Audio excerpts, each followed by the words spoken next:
ఈరోజు ఎండ చాలా దారుణంగా ఉందండి. అసలు ఏడుపు వచ్చేస్తుంది వర్క్ చేయాలంటే.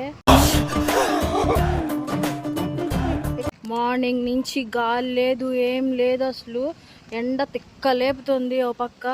దీనికి తోడు పెట్రోల్ దగ్గర భోజనానికి అని 12:40కి వెళ్ళాడు. ఇప్పుడు 3:30 అవుతుంది. 3:30 వరకు రాలేదు. నుంచి పెట్రోల్ దగ్గర డీజిల్ దగ్గర ఒక్కదాన్ని అటు ఇటు ఎండలో తిరుగుతూ చేస్తాడు. ఏముంది ఇందులో? నీ దైత్యం తప్ప నాకేం కనపడతలేదు. మార్నింగ్ అంతా ఎండతో చంపేసింది. ఇప్పుడు క్లైమేట్ ఎంత బాగుందో తెలుసా, చూపిస్తాను. బాగా ఎక్సైట్మెంట్ ఫీల్ అవుతుంది. రెడ్ షేడ్ గా ఉంది, భలే ఉంది చూస్తాను. డ్యూటీ దిగే టైం అవుతుంది. నైట్ డ్యూటీ అబ్బాయి వచ్చాడు. పక్కనే ఉన్న హోటల్లో టిఫిన్ చేస్తానికి వెళ్ళాడు.